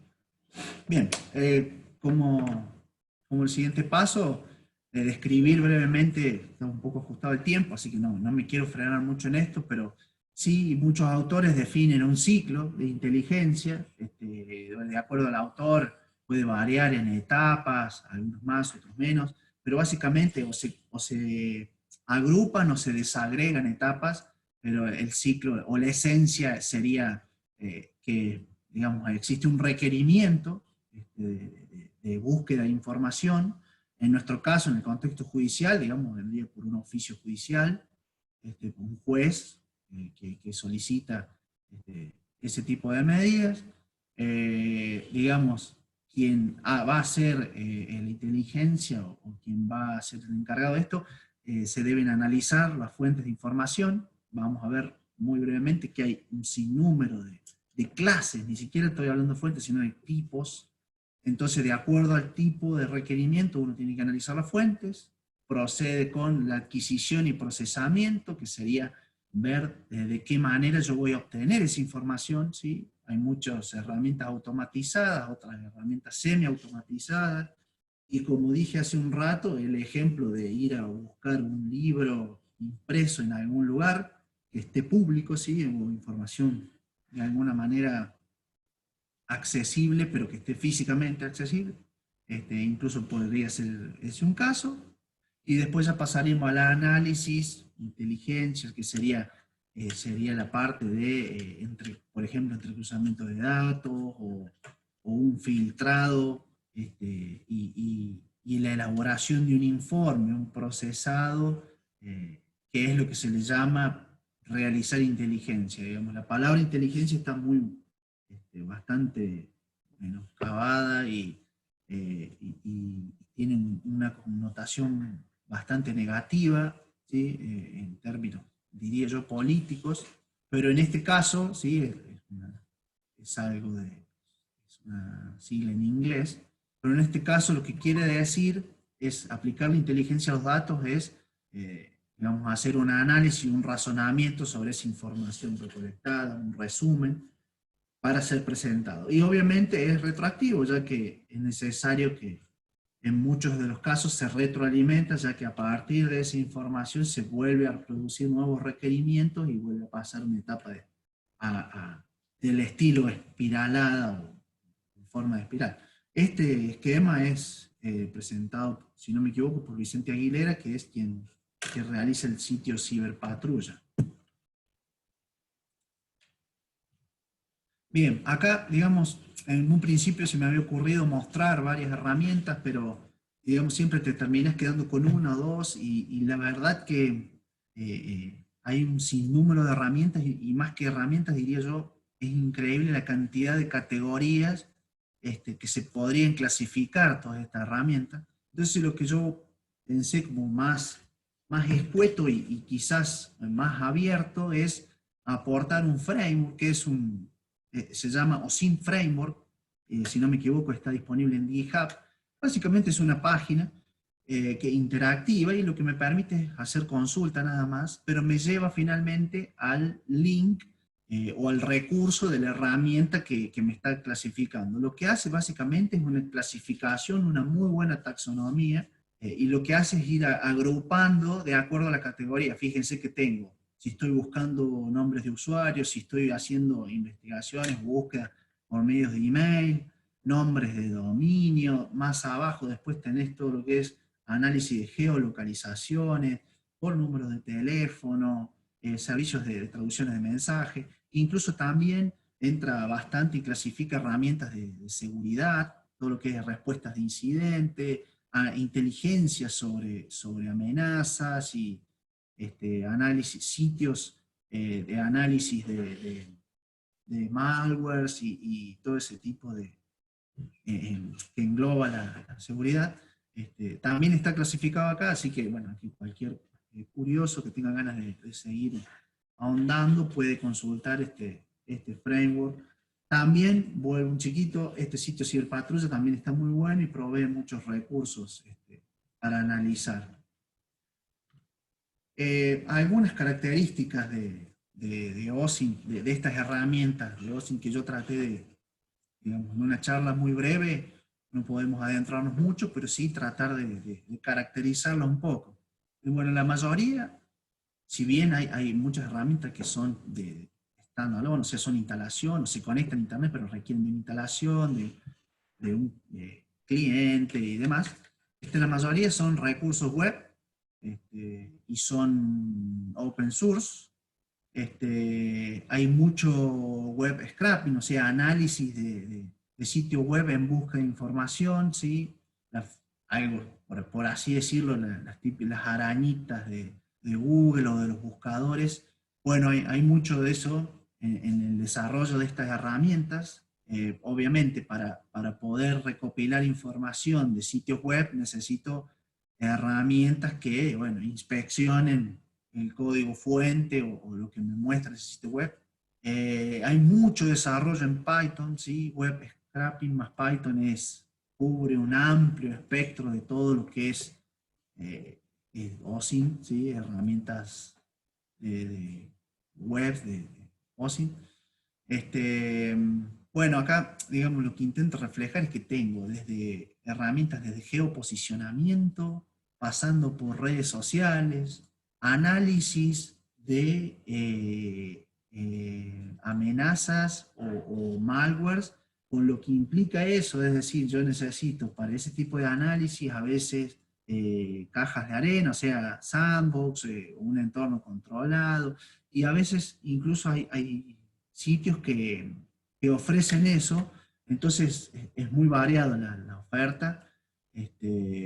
Bueno, justamente estas soluciones de seguridad que hay no solamente para consulta de información, sino para yo puedo hacer distintos análisis sobre amenazas y demás, consulta, hay muy buena base de datos para eso. Y además de estas herramientas de adquisición de información, también tenemos varias herramientas y soluciones que permiten hacer inteligencia, ¿sí? La etapa de inteligencia, o un análisis de entrecruzamientos, relaciones entre, por ejemplo, hay muchas herramientas, relaciones entre redes sociales, muchas utilizan inteligencia, o sea, brindan soluciones del enfoque de inteligencia artificial, machine learning. Entonces es muy variado.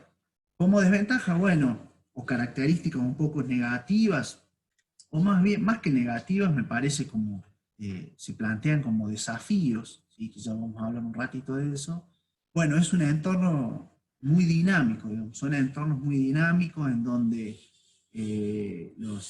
quienes publican las herramientas, más bien quienes publican los recursos, ¿sí? Las fuentes abiertas, cambian todo el tiempo, entonces es necesario que nuestra herramienta esté todo el tiempo cambiando, que trate de usar frameworks bastante adaptables, ¿sí? Como toda web, como todo lo que es el desarrollo web hoy en día.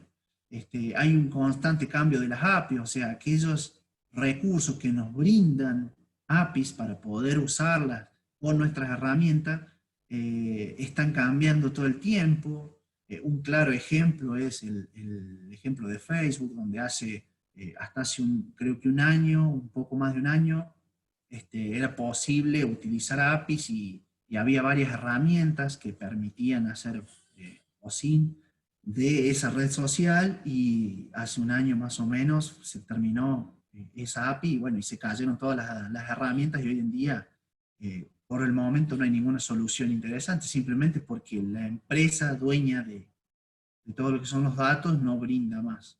Y estamos hablando de datos públicos, ¿cierto? Pero bueno, entonces hay un cambio constante, y también, bueno, hay una parte que es bastante limitado el mantenimiento de las herramientas, así como son open source, así como hay muchos, yo he visto muchos desarrolladores bastante free, o sea, uno ve el perfil del desarrollador y tiene 3 herramientas en GitHub, y la que, digamos, la más resonante es esa herramienta de OSINT que vos estás viendo, o sea que lo ha hecho un pibe, una piba, digamos, de desarrollador a pulmón, y lo que sí se ve es que hay un mantenimiento bastante limitado. Entonces, con todo este entorno que acabo de mencionar, no mantener el código y no mantener la documentación y demás hace muy difícil. Voy a contar muy breve una anécdota. Un colega me pasa un link, me dice, mira, esta herramienta está muy buena, probala, que se compara con tal otra. Yo entro al link de GitHub y en la herramienta estaba solamente el repositorio de los archivos, nada más. Entré en algunos archivos del código fuente y tenía algunos comentarios, ¿sí? O sea, la poca documentación que había eran muy pocos comentarios donde decía qué usar. Yo comento esto, le comento a quien me pasó el contacto y me dijo, ¿sabes qué? Te voy a mandar un mail que me mandaron a mí explicándome cómo funciona. Bueno, y en el mail estaba muy bien explicado cómo debería ser una persona para instalar, digamos, todos los requerimientos que había que instalar o tener en la máquina para poder ejecutarlo. Y por otra parte, la seguidilla de pasos para poder, y así lo puede ejecutar. Entonces a mí se me ocurrió, si esa persona, en vez de ponerlo en un mail, lo pusiera en un archivo README, e incluso hoy en día la mayoría de los repositorios te obliga a colocar uno, digamos, no tendría que estar enviando un mail a cada persona. Creo que una persona que pone su repositorio como público quiere que efectivamente se use. Entonces digo, hay como cierto desconocimiento o cierta desatención, no creo que sea desconocimiento, de esa parte. Entonces eso hace un poco más difícil.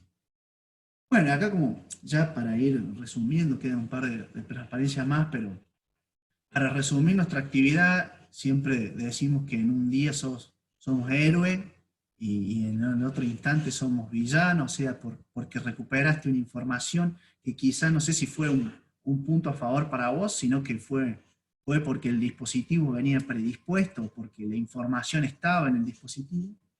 Terminaste siendo un héroe y bueno, y en otro momento vino un dispositivo que no tenía información o que estaba bloqueado y bueno, te terminaste siendo Gargamel de los pitufos, Gargamel de mi época.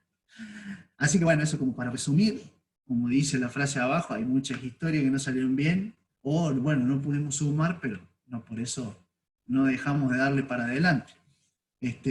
Y acá hablar un poquito, muy breve, así podemos hacer un ratito de preguntas. ¿Cuáles son los próximos desafíos? Bueno, ya con este gráfico yo les muestro, el Internet de las cosas, cada vez vienen más tecnificadas, digamos, antes era simplemente un dispositivo de funcionamiento muy básico que se conectaba a Internet, hoy en día son cada vez más smart, y esto cada vez empiezan a tener almacenamiento. Estamos hablando que hay LED, por ejemplo, que permiten almacenar, vienen Android TV, por ejemplo, que cada vez permiten ejecutar más cosas, y lo que traen adentro se empieza a asemejar bastante a un sistema operativo, y bueno, y demás. Entonces, Internet de las cosas es algo que va a hacer que proliferen pericias sobre elementos, o que estén entrando todo el tiempo elementos que desconocemos. Resumen muy breve de cuáles son los desafíos que estamos viendo, digamos, y pareciera que es algo a largo plazo, y lo estamos teniendo hoy en día. Todo lo que hay en el entorno de las soluciones que propone inteligencia artificial, ya sea desde el punto de vista del derecho, ¿sí? Todas las herramientas que hoy estamos usando, que están decidiendo cosas por nosotros, es decir, que no sabe hasta qué punto no se van a empezar a peritar, porque se está dirimiendo mucho si tienen responsabilidades o no, o si estamos a ese nivel. Un poco volado eso, pero sí es cierto que en Machine Learning está dentro de todas las soluciones, y obviamente la informática forense no se escapa. O sea, hasta qué punto Machine Learning no me puede ayudar a mí, técnicas de Machine Learning me pueden asistir en encarar cada uno de los dispositivos, sabiendo ya toda la experiencia previa que tenemos. Eso ya está completamente, se está hablando ya de eso. Todo lo que es blockchain para la preservación de información, lo que sería la evidencia, o incluso también para cadena de custodia. Bueno, acá voy a hablar de OSINT, no me voy a frenar ahí, todos los problemas, las pros y las contras, y la demanda que hay de herramientas. Sí voy a mencionar que algo en particular es que la mayoría de las herramientas son internacionales, o sea, son de afuera, y sin embargo, el derecho no es internacional, las leyes no son internacionales, hay leyes en Argentina que no son tan así en otros países. Entonces también, así como hay eso, también necesitamos soluciones locales respecto al análisis de todo lo que está alrededor de ciberataques. ¿Sí? Hace varios años, en general los ciberataques se daban en situaciones particulares.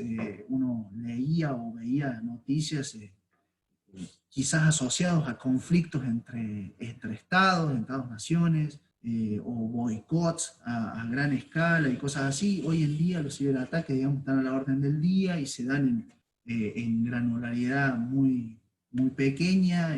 Cualquier persona puede ser víctima, y puse como los más candentes que se encuentran hoy en día, que es un ransomware, o todo lo que es todos los criptoactivos relacionados a estafas y demás.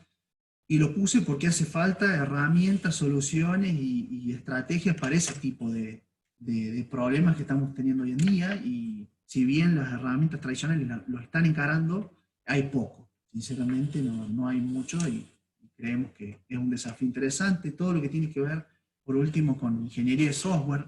¿Sí? Estamos hablando de que hay mucho software dando vueltas, pero hay poco enfoque ingenieril, o digamos, más no por a título personal, opino que no por incapacidad de las personas, sino por la urgencia, por el área. Digamos, yo soy por ejemplo, soy alguien que trabaja en justicia, no me voy a preocupar por eso. ¿Sí? Para aquellos informáticos, típicos de los requerimientos no funcionales de una herramienta. ¿Qué hacemos con los requerimientos no funcionales? Nada, se dejan al último. Primero, las funciones, lo que importa, lo que va a ver el usuario. Todo lo demás queda para después. Bueno, esto creo que es un análisis así. Y bueno, mucha capacitación. ¿Sí? Estoy viviendo ahí algunas preguntas, y la verdad que sí, es cierto, no hay capacitación formal. No sé hasta qué punto las carreras que tenemos nosotros le están dando un enfoque, pero son pocos los temas, ¿sí? que el estudiante está escuchando sobre esta temática. Entonces creo que hace falta mucho de esto, digamos, mucha capacitación, que se empiece a hablar cada vez más de la temática. Bueno, acá ya como para esto a corto plazo, esto ya más, no sé, mediano plazo, una prueba de que cada vez más vamos a tener dispositivos variados y disruptivos para investigar. El Neuralink de Elon Musk, que que permitiría procesar cosas dentro de una persona, básicamente. Pero bueno, un comentario. Y para cerrar ya, una frase del pelado del precio de la historia, seguro lo conocen, Rick Harrison, que lo que dice es, y lo tenemos pegado en el laboratorio, que lo que dice es una cosa que he aprendido en estos últimos 21 años, es nunca sabes qué va a pasar por esa puerta, y justamente es lo que nosotros sostenemos. Nunca sabemos qué va a pasar y todos los días llegan cosas nuevas, y algo que tenemos que siempre hacer es comprender cómo funcionan las cosas, incluso para peritar o incluso para explicar. Muchas veces no solamente tenemos que hacer pericias, sino que a veces tenemos que primero explicárselo, como dijo David, tenemos que explicárselo y traducírselo a personas que son de otra área, digamos, y bueno, nosotros tenemos que estar todo el tiempo al día. Y como últimos comentarios ya, y ahora sí, prometo que son los últimos, bueno, como conclusiones finales, dejar que hay intenciones, digamos, de tratar de estrechar lazos entre el Poder Judicial y el Departamento de Informática. Ya lo dijo David, hace falta mucho que se empiece a hablar de esto, necesitamos informáticos que se empiecen a interesar en esta área. Trataremos, al menos desde nuestro lugar, hacer todo lo posible para generar nuevos espacios ya sea de capacitación o de vínculo con las instituciones, con las casas de altos estudios, que es lo más importante. Bueno, por último, queda un ratito, lo aprovechamos con preguntas, Ana, y si ya previendo que podíamos llegar medio ajustados, acá les dejo los mails, y cualquier duda que quede pendiente o cualquier cosa, no duden en escribirnos, ¿sí? Muchas gracias, Enrique, Guillermo, David. Más que interesante la presentación, y esperemos que sea el inicio de este vínculo que mencionaba Enrique al final. Vamos entonces a responder, a plantear algunas de las preguntas del foro, y las que no puedan ser contestadas, nos quedan 10 minutitos, se las haremos llegar, quizás también ustedes se comunican o nosotros les hacemos llegar las respuestas vía correo electrónico. Alan pregunta, ¿en Argentina hay alguna carrera dedicada directamente a la informática forense? ¿O solo podemos empezar a estudiarla a fondo vía posgrados, por ejemplo, la maestría en ciberdefensa y seguridad de la UBA? Sí, por el momento no hay nada que inicie una carrera universitaria ya con el análisis forense, con evidencia digital, investigación y demás. Por lo general son tecnicaturas, por lo general son posgrados, y digamos, acá hay que prestar atención. La ciberdefensa y también la ciberseguridad es más bien la prevención y anticipación. Esta carrera es básicamente cuando ya la sangre llegó al río, y ver de qué modo murió, ¿no? Para prevenir que no muera, ¿no? Entonces es importante hacer esa salvedad, porque aquí lo que estamos haciendo justamente es al revés. A partir de un hecho, investigar y ver qué es lo que sucedió. Daniela pregunta, también es una pregunta puntual para vos, David. Sí. ¿Cuándo considerás hacer el triage? ¿Durante el allanamiento o después? Sí, en cualquiera de las dos instancias es válida. Es una orden solicitada por el juez, y puede solicitarlo tanto en el allanamiento para reducir la afectación de los moradores de la misma vivienda al ser allanado, y también lo puede solicitar el juez en el momento de que ingresan todos los elementos del laboratorio, si es voluminoso, ¿no es cierto? Si hay mucha evidencia, también se puede autorizar para hacer el triage con los elementos que tenemos, para justamente reducir la cantidad a los cuales vamos a pasar por estos 4 procesos que estuvieron mencionando los chicos recién, y con todo el trabajo que implica para después terminarnos dando cuenta que era el teléfono del albañil, el teléfono del nene, que solamente lo usaba para Classroom y recibir las tareas. Mercedes pregunta, con respecto a los equipos de Apple, ¿se pueden recuperar datos sin dificultad? Guille, o largo. Sí, sí, tenemos la posibilidad con UFED de recuperar información de los iPhone.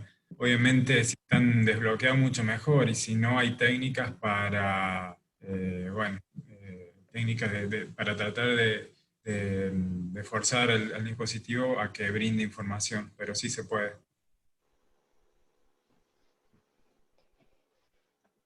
Seguimos entonces con Diego, que consulta, ¿la profesión les demanda capacitaciones o actualizaciones permanentes? En caso de ser afirmativos, ¿de qué forma van actualizando sus conocimientos? Oh, qué buena pregunta. Por supuesto, todo el tiempo, todo el tiempo. Te vas de vacaciones, a los 15 días volvés y estás perdido nuevamente. Es muy dinámico esto, es muy dinámico, viene de la mano con cada actualización que estamos teniendo en el teléfono de cualquier app. Entonces es importante estar actualizado. ¿Y de qué modo lo hacemos?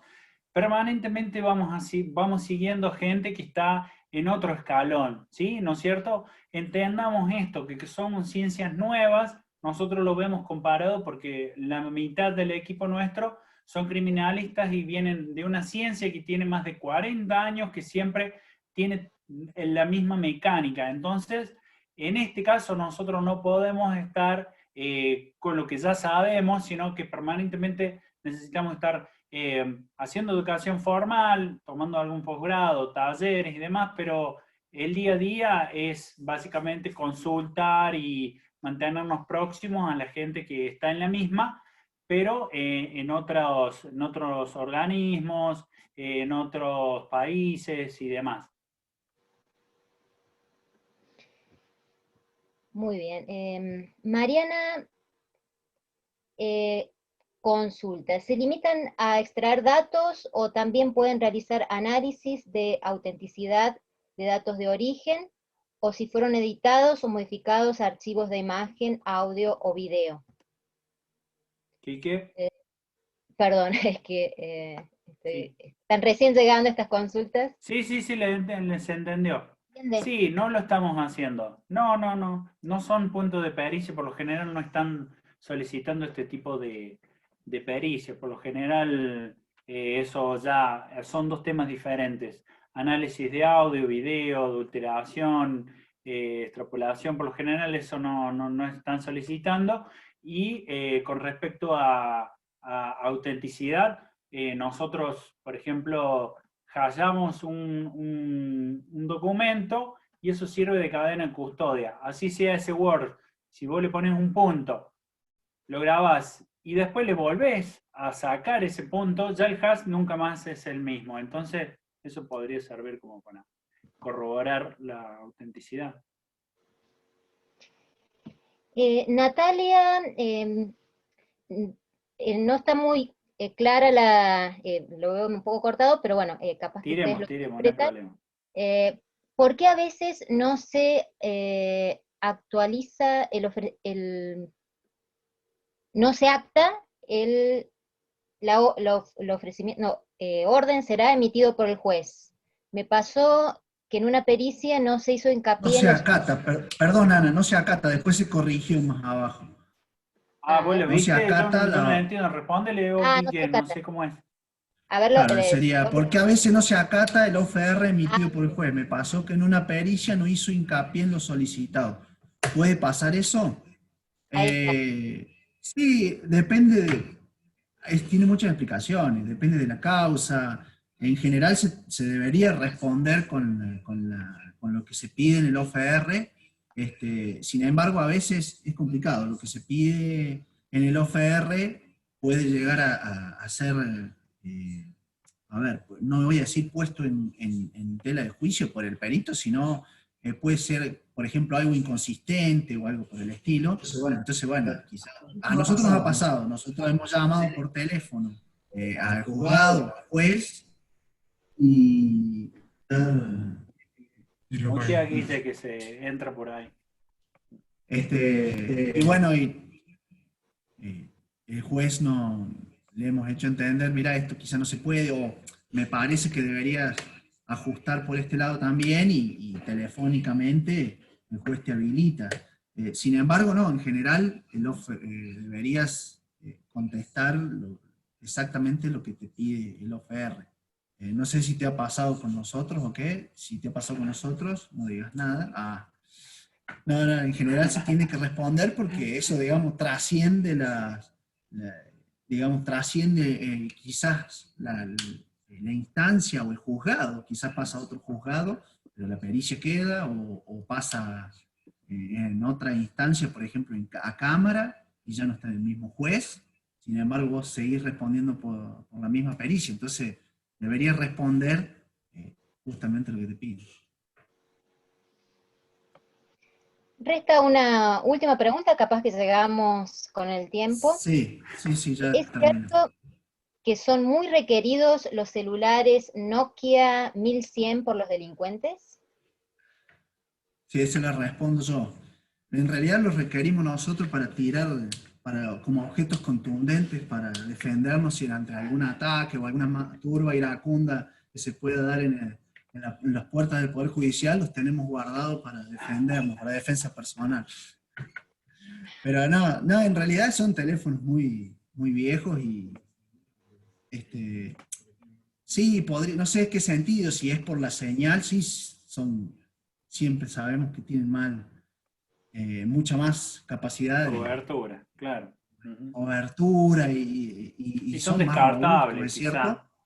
Pero Son es baratos, exactamente puede lo ser, mismo. pero Sí. sí, son bastante vulnerables. Sí, digamos, muchas veces por una cuestión utilizan de teléfonos antigüedad. robados, así que por la prestación también, sí, digamos, es lo mismo. Daniela, consulta, ¿hay algún proyecto técnica nueva que estén desarrollando, investigando para mejorar en cuanto a la recuperación de la evidencia referido a agilizar el tiempo? Sí, digamos, nosotros no estamos desarrollando, ¿no? Entiéndase de que nosotros estamos en la trinchera, meta disparar y respondiendo desde la creación del laboratorio hasta la fecha, llevamos más de 1.200 pericias, 1.300 pericias. Esto es, por eso necesitamos trabajar con herramientas pagas, que a diferencia de las libres son artesanales y muchas veces no te dan los tiempos. Estas pagas te permiten acelerar los procesos, pero sí, permanentemente lo que uno paga como software no es el cablecito, sino que es la actualización. Todos los meses se actualiza el software, porque todos los meses sale un modelo nuevo. Bien, llegamos 17:59. Muchas gracias por el tiempo, gente. Gracias por dejarme gracias a contar ustedes, muchas gracias a ustedes y gracias a todos los participantes, llegamos casi a 80. Bueno, esperamos que, como dije nuevamente, sea el comienzo de una fuerte vinculación entre las dos instituciones. Así será. Así será. Muchas gracias. Hasta luego. Muchas gracias a todos. Chau, chau. Gracias. Gracias a todos. Suerte, buen fin de...